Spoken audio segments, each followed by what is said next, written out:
Good morning, family, and welcome to today's Lessons for Life. Today is Wednesday, October the 8th, 2008, and today we're reading in Genesis chapter 9. And once again, we're still talking about Noah in these chapters, and this is right after the flood. And there's a couple of things in this. I'm only going to touch on a few.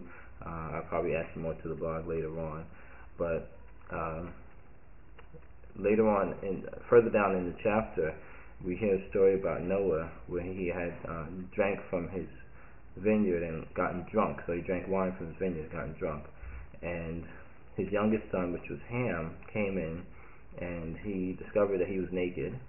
And instead of covering up, he went out and he actually told his other two brothers about his father's nakedness. And then they went in backwards and then they covered him up so they didn't see his nakedness. Now, a couple of things. Now, Noah, first of all, should not have been drunken to the point where he lost control of himself and he was naked. But then on top of that, what Ham did by not covering up his father himself was wrong as well. So sometimes we need to, even though someone else might do something incorrectly or do something wrong, we can still cover them up. And this is a lesson that I pulled from this chapter.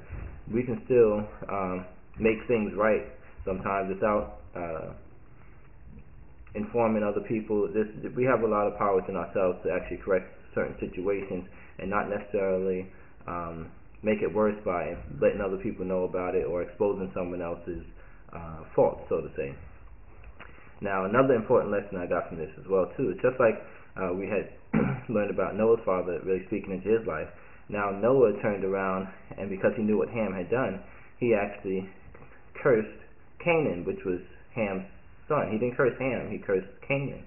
And that's an important lesson to learn as well too, because as we'll learn further on as we read in the scriptures, that a lot of times the sins of the father is carried on to the children. So even though Ham did something wrong, now Canaan is actually the one that gets the curse because of what his father did. So it's important for us, even as we live life and as we have children and so forth, to understand that things we do are going to affect them as they're living their lives as well too.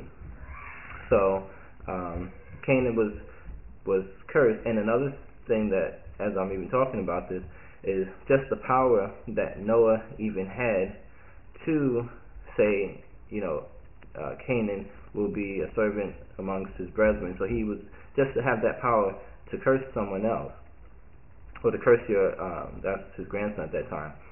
So it's really important, the things that we say out of our mouth, because our mouth, what we speak, is very powerful. They say death and life is in the power of the tongue.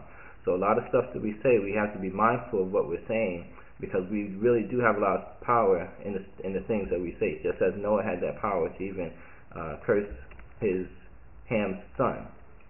So for us, what we can learn from that is just be mindful of what you say and realize that you can curse someone with your tongue, or you can bless someone with your tongue.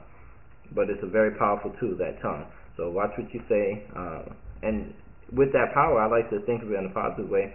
With that power, then, we actually can change certain situations if we say the right things, because there is a lot of power. So we need to talk positive, and how I use this with the children, and is to speak positive things to them and encourage them, because it is a powerful thing, and it goes a long way by you saying positive things to your children. Okay, that was it for today. Like there's a lot more in this chapter, and I will probably add some more to the blog, so you can visit the blog and read some more stuff. Alright, thank you very much for tuning in today, and I will talk to you again tomorrow.